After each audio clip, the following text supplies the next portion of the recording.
Hello everyone. Naruto Fix here, back with another amazing What If Naruto fanfic. Which is, what if Naruto was turned into Konoha's hidden weapon? Part 1. If you enjoy Naruto stories, don't forget to like and subscribe. It really helps the journey grow. Now let's head right into today's fanfic. The decision was never written down. There was no formal order, no sealed decree, no announcement whispered through the corridors of power. It began, as most irreversible things did, with a quiet realization shared by a few people who understood the weight of what they were seeing.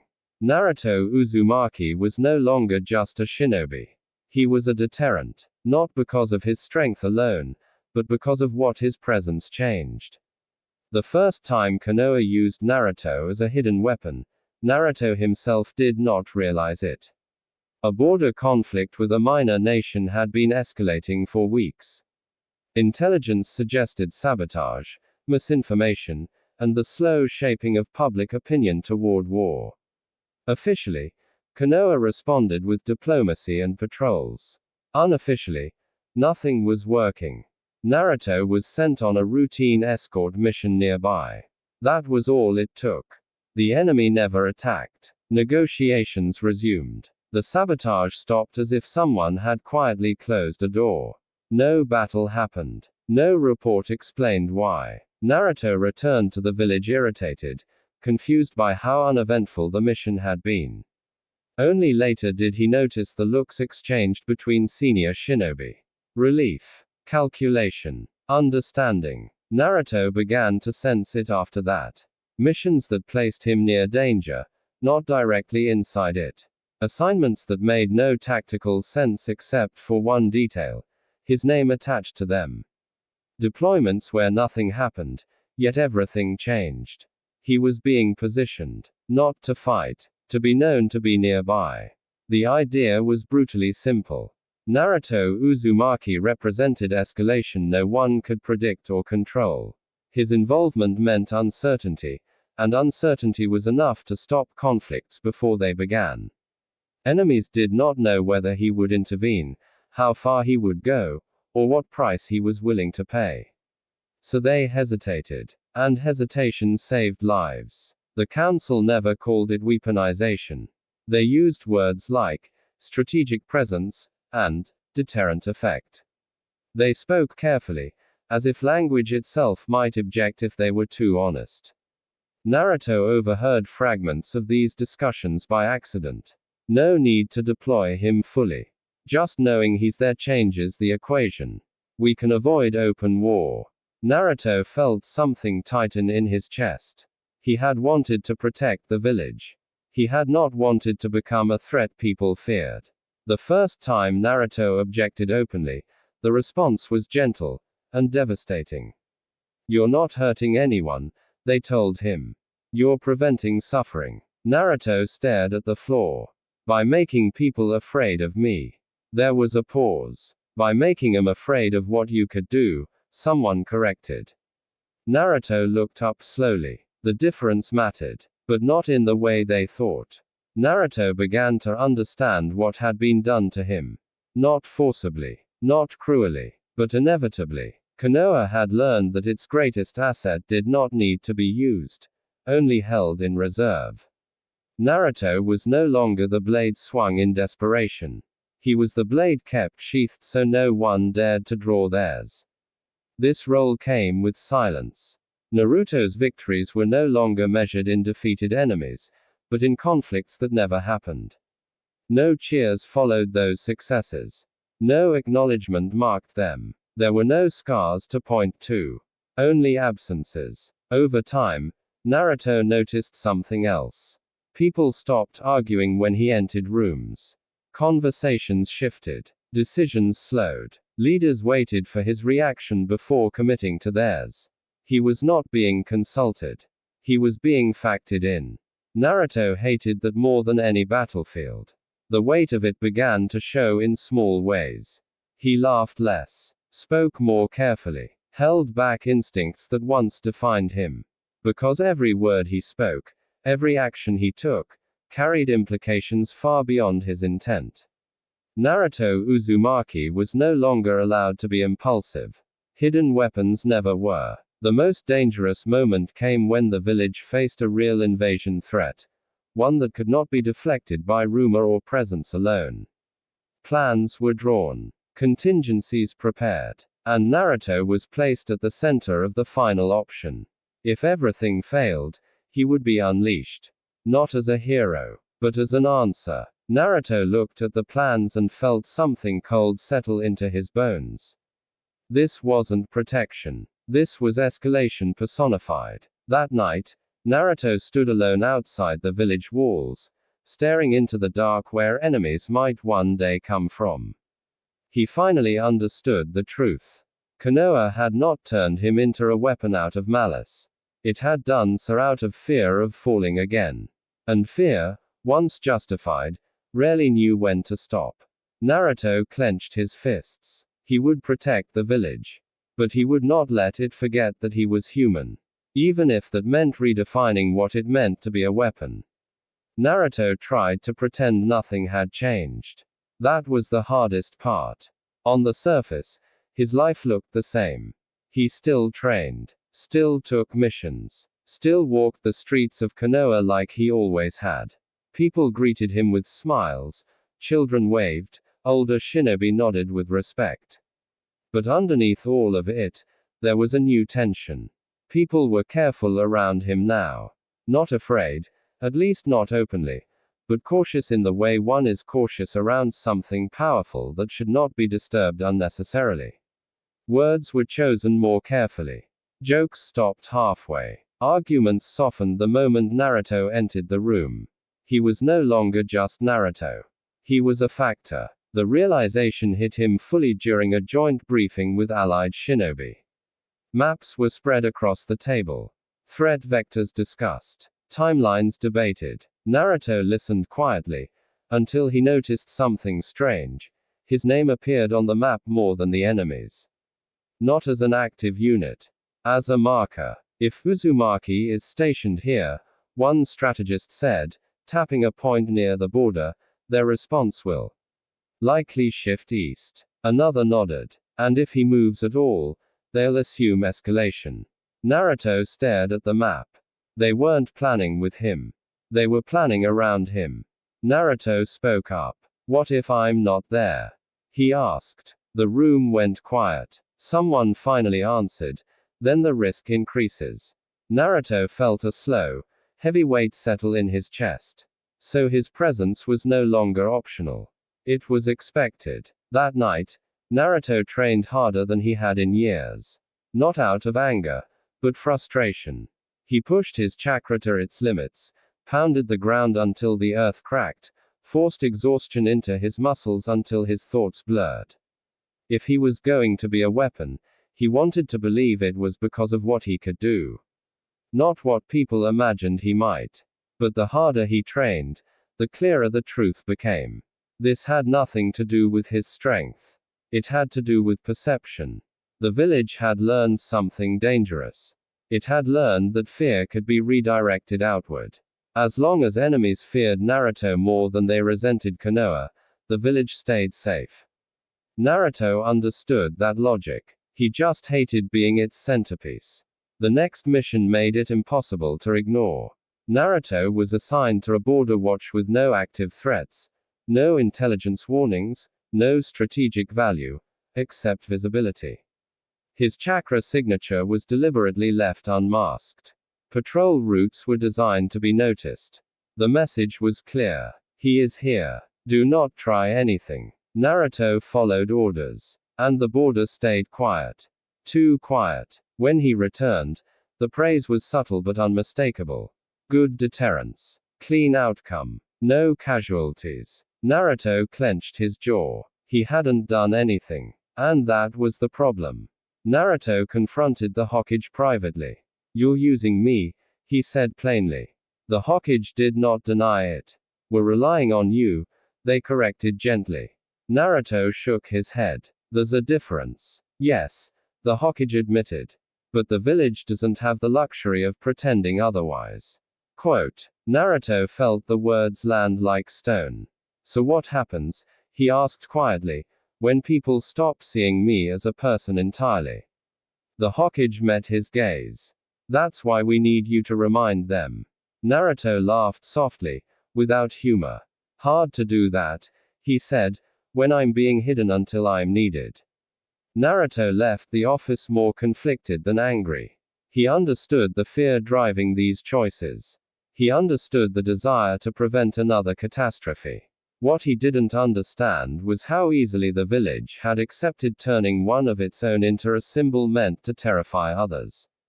Naruto began making small, deliberate changes. He spoke more openly in public.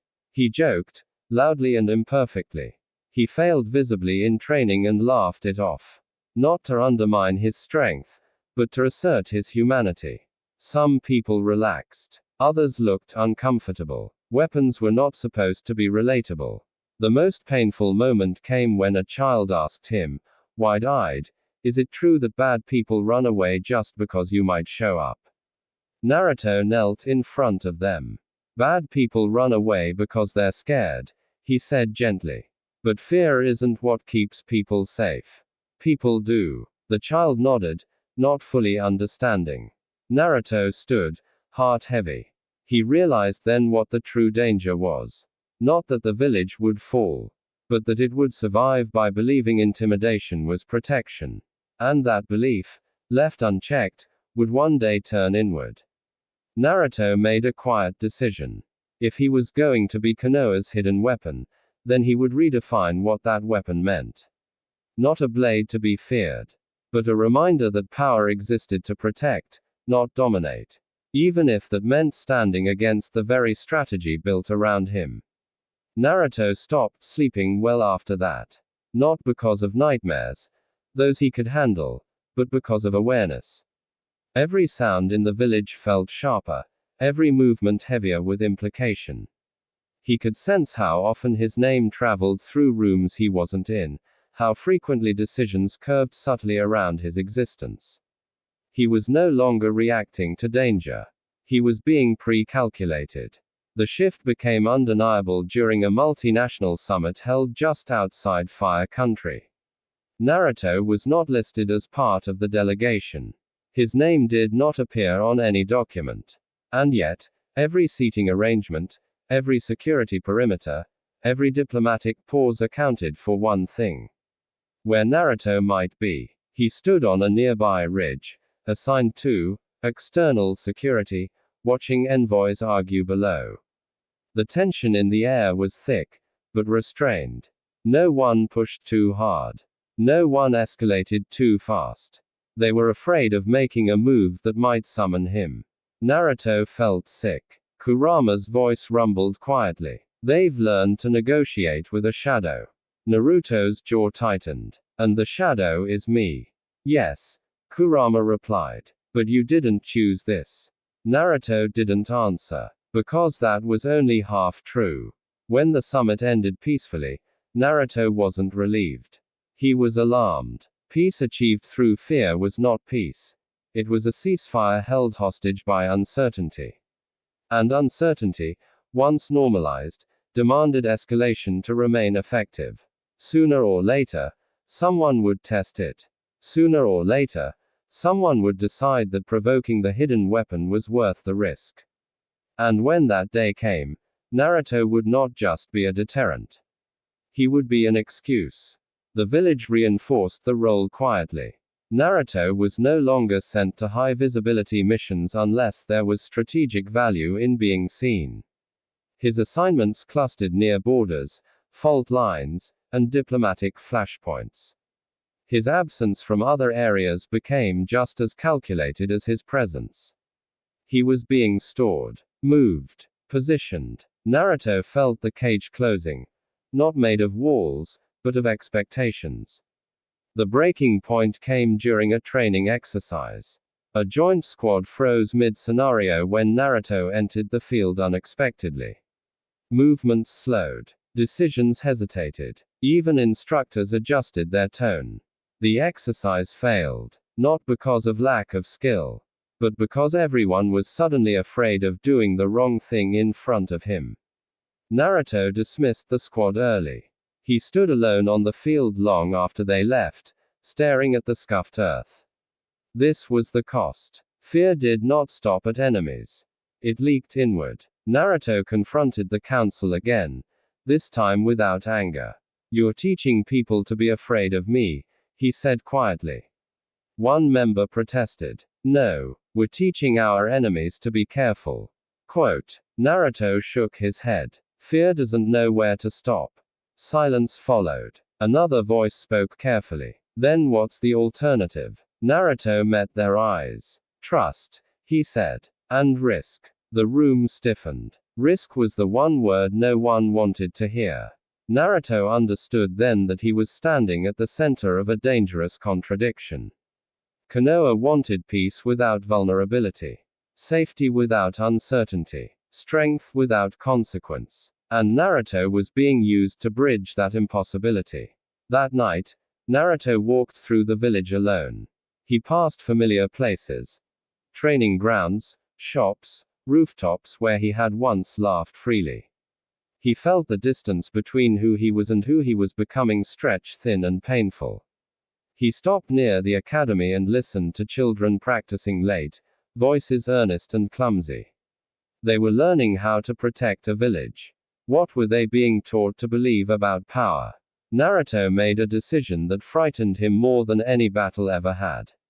If he allowed himself to remain Konoha's hidden weapon, the village would grow dependent on fear.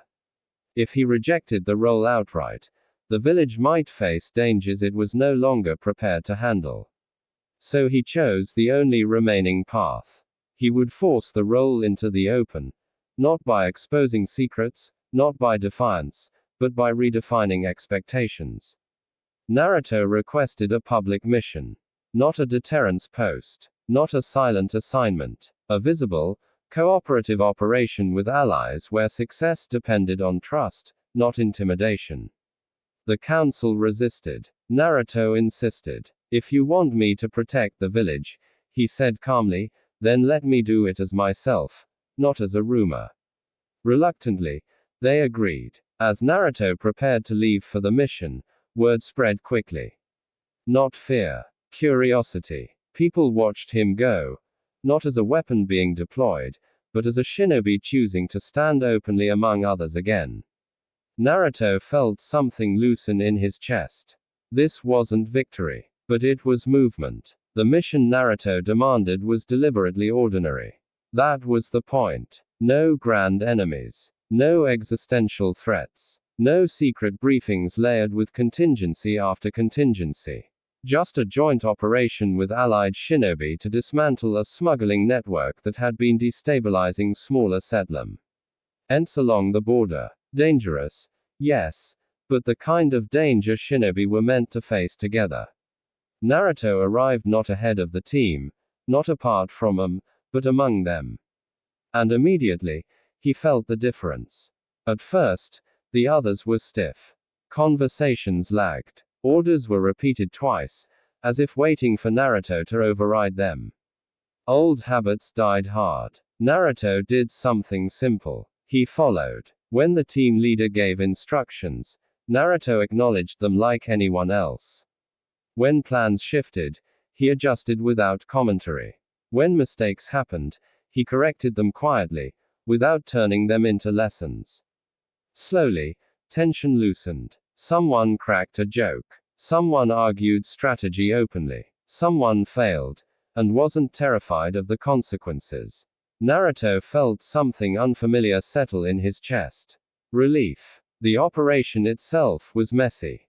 Plans went wrong. A lookout escaped. A hidden tunnel collapsed earlier than expected, forcing the team to improvise under pressure. Naruto could have ended it in moments. He didn't. He fought alongside them, not above them, not ahead of them, but with them. He took hits, trusted cover, let others finish fights he could have ended himself. And when it was over, everyone was exhausted, bruised, alive, and proud. Not of Naruto, of themselves. Back at camp that night, The difference was undeniable. They talked openly about mistakes, about fear, about what they'd do better next time. Naruto listened more than he spoke. One of the shinobi finally said what had been hanging in the air all day. You didn't have to hold back. Naruto looked at them calmly. I wasn't holding back. I was holding space. They frowned. For what? For you? Naruto replied simply. Silence followed. Not awkward. Understanding. Word of the mission spread quickly. Not through official channels, but through people. The story that traveled wasn't about overwhelming power or deterrence. It was about cooperation. About Naruto trusting others enough not to dominate the fight. That story unsettled some people in power. But it reassured many more. The council called Naruto in again. This time, the tone was different. You changed the narrative, one member said carefully. Naruto nodded. Good. Another frowned. You also increased risk. Quote. Naruto met the gaze. Yes. That's what trust costs. Silence followed. Then, quietly, the village can't afford to abandon deterrence entirely.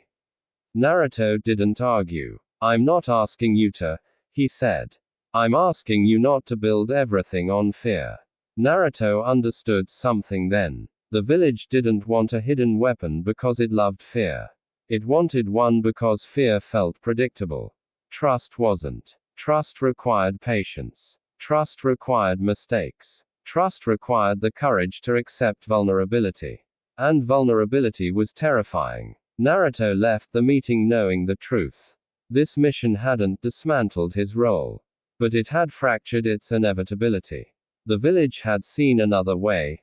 Messier, slower, riskier. More human. That night, Naruto stood alone on the training grounds, staring at the worn earth where countless shinobi had learned how to fight. He realized that the greatest danger of being a hidden weapon was not what enemies thought of him. It was what the village might forget about itself. Naruto clenched his fists. If Konoha was going to survive, it couldn't do so by hiding behind one person's shadow. And if Naruto was going to remain part of this village, it would be on terms that preserved its conscience, even if that meant constant tension with those who preferred certainty. The provocation came exactly the way Naruto had feared it would. Not loud, not dramatic, not reckless. It came calculated. A small militant faction operating near the border began spreading a narrative, carefully warded, strategically placed. They never named Naruto directly. They didn't need to. They spoke instead about the Leaf's monster, about the unseen blade that erased opposition before negotiations could even begin. They leaked false reports, staged incidents that looked like intimidation, left signs meant to imply Naruto's involvement without proof. And it worked. Allies grew uneasy. Neutral parties hesitated. Enemies watched closely. They were testing something. They wanted to see if the hidden weapon would move. Naruto read the intelligence reports in silence. Kurama's voice was low and sharp.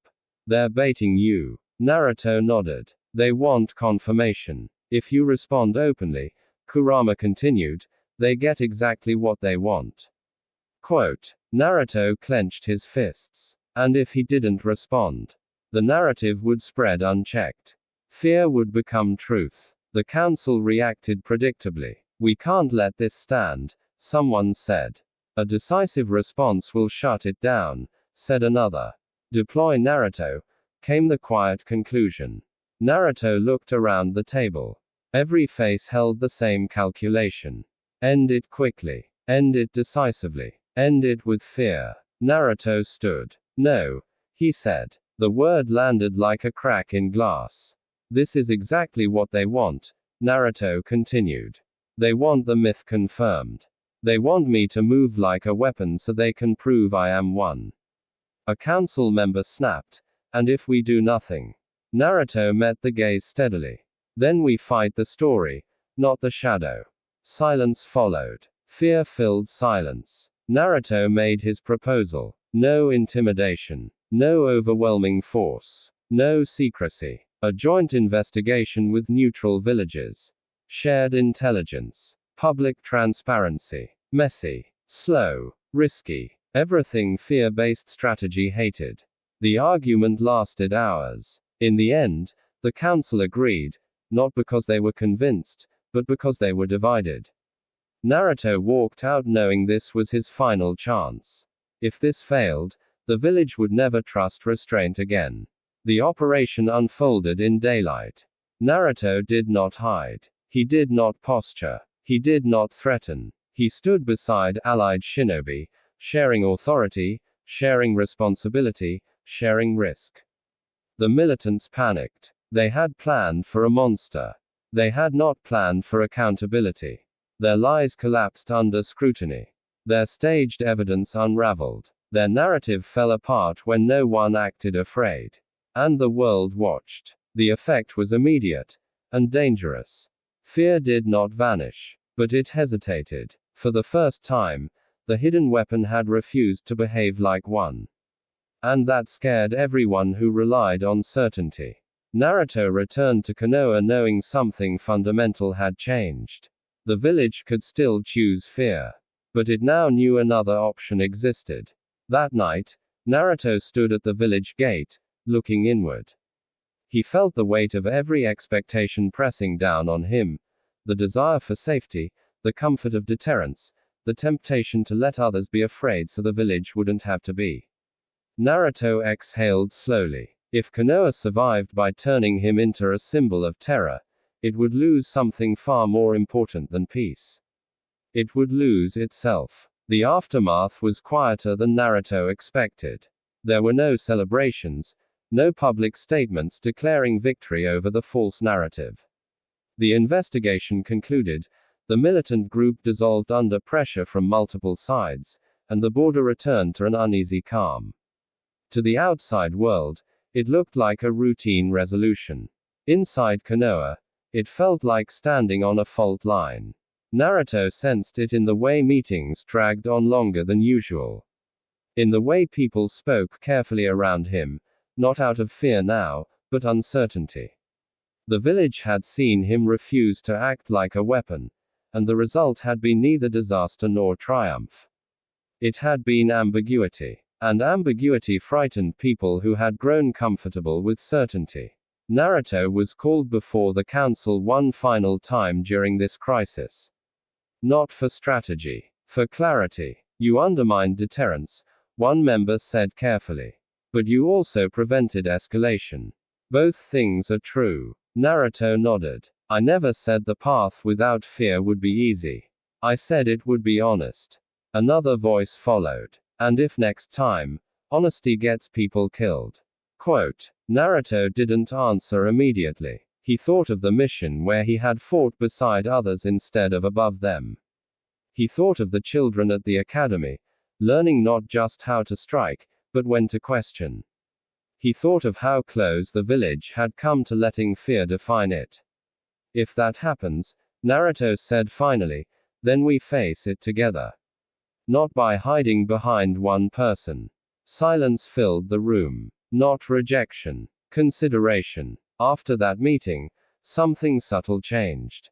Naruto was still powerful. Still feared by enemies. Still respected. But he was no longer defaulted to. Decisions were made without waiting for his reaction. Plans were debated openly again. Authority spread back across the village instead of pooling around his shadow. It was uncomfortable. It was slower. It was healthier. Naruto felt lighter. And more tired. Because reclaiming his humanity did not mean shedding responsibility. It meant sharing it. And sharing meant trusting others to fail, to learn, to grow without him absorbing every consequence. That was harder than being a weapon. The final test of Part 1 came without warning. A report arrived of a potential threat large enough that, months ago, Naruto would have been deployed immediately. This time, the council hesitated. They asked others first. Naruto watched from the side as plans were formed, contingencies discussed, risks acknowledged. They didn't look at him. Not because he was excluded, but because he was no longer the answer. When the operation succeeded, imperfectly, with injuries and lessons learned, the village did not panic. It adjusted. Naruto felt something loosen inside him that he hadn't realized was clenched for years. That night, Naruto walked through Konoha alone. Not as a symbol, not as a deterrent, just as himself. People greeted him normally again. Some smiled, some nodded, some were busy with their own lives. The village breathed without leaning on him. And that was the quiet victory. Naruto stopped at the edge of the training grounds and looked up at the sky. He understood now what being turned into a hidden weapon had truly meant. It was never about strength. It was about fear. Fear of falling, fear of loss, fear of not being enough without something terrifying standing guard. Naruto had not destroyed that fear. He had shown the village it didn't have to live by it. Naruto felt the weight of staying. It surprised him how heavy it was. Leaving had always been the difficult choice in his life, the one that tore at bonds, that demanded sacrifice, that forced him to walk away from what he loved. Staying, this time, felt heavier. Staying meant watching closely, resisting old habits, and trusting the village to grow without leaning on the shadow it had once built around him. Staying meant restraint. The days that followed were quiet, but not empty. Naruto noticed the changes in small, human ways. Junior shinobi argued with their captains during planning sessions, and weren't shut down for it. Instructors adjusted training schedules after feedback instead of enforcing tradition for its own sake. The council meetings grew longer, messier, louder. Nothing moved quickly anymore, but nothing felt hollow either. Naruto understood then why fear-based peace was so tempting. Fear was efficient. Trust was not. Still, the old instincts inside the village hadn't vanished. They lingered. Naruto sensed them every time a report crossed a certain threshold of danger. The pauses, the glances, the unspoken thought, we could just send him. And every time that thought surfaced, Naruto felt a quiet tension in his chest. Not anger, not resentment, but responsibility. Because the temptation wasn't malicious. It was human. One evening, Naruto was approached by a senior shinobi he respected deeply. You know, they said carefully, there will always be threats that move faster than consensus. Moments where hesitation costs lives. Naruto nodded. I know. And when that moment comes. Naruto looked at them calmly. Then I'll step forward. As a shinobi. Not as a symbol. The distinction mattered. It meant Naruto would act when action was necessary. But not preemptively, not as an intimidation tactic, not as an answer that replaced judgment. The shinobi studied him for a long moment, then nodded. That's harder than what we were doing. Naruto smiled faintly. Yes. The village tested this balance sooner than anyone expected. A covert threat emerged. Real, dangerous, and time-sensitive. Intelligence was incomplete. The margin for error was thin. For a moment, the old reflex surged back. Naruto felt it like a tide. This was exactly the kind of situation where fear would have chosen him as the solution. Instead, the council split responsibilities. Teams were deployed. Redundancies were built. Naruto was included, but not elevated. He took orders. He followed plans. He trusted others. The operation was tense, imperfect, risky. It succeeded. Not because Naruto dominated the battlefield, but because everyone carried the weight together. Afterward, no one spoke about deploying the hidden weapon. They spoke about coordination. Naruto stood on a rooftop later that night. The village spread beneath him, lights glowing softly in the dark. He felt tired, but it was a clean exhaustion, the kind that followed honest work rather than quiet compromise. Kurama spoke inside him, voice thoughtful. They don't look at you the same way anymore. Naruto nodded. Good. Does it bother you? Naruto considered the question carefully. No, he said at last. It reminds me why I fought so hard not to become that thing. Quote, Naruto realized then that being turned into a hidden weapon had never truly been about power. It had been about fear of falling. And now, slowly, painfully, the village was learning how to stand without hiding behind that fear. That lesson was fragile. It could still be undone. But it existed. And Naruto was still here, watching, guiding, restraining himself when restraint mattered more than strength. Naruto Uzumaki chose to stay. Not because the village asked him to. Not because it was safe. Not because it was easy.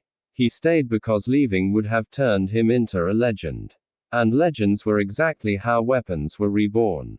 By remaining present, ordinary, and accountable, Naruto denied fear the space it needed to grow. He refused to let his power become a substitute for judgment, or his reputation become a shortcut for responsibility. Konoha adjusted. Slowly, unevenly, painfully at times. But it adjusted. Decisions became shared again. Mistakes were made openly instead of hidden behind intimidation. Shinobi learned to act without waiting for the shadow of one man to loom over every plan. The village stood not because it had a hidden weapon, but because it had people willing to trust one another. Naruto never stopped protecting Konoha. He just stopped doing it by being feared. When danger truly demanded it, he stepped forward as a shinobi among shinobi. When restraint mattered more than force, he stepped back without resentment. And in doing so, he preserved something far more important than peace built on intimidation. He preserved the village's conscience. There were still those who remembered what he could do. There were still enemies who hesitated at the mention of his name. But those things no longer defined him. Naruto Uzumaki was not Konoha's hidden weapon. He was its reminder. That strength without humanity was hollow. That fear was not protection. And that a village only truly survived when it chose to stand together. As the sun rose over Konoha one quiet morning, Naruto stood among the rooftops, listening to the village wake. Ordinary sounds. Ordinary lives. That was the victory.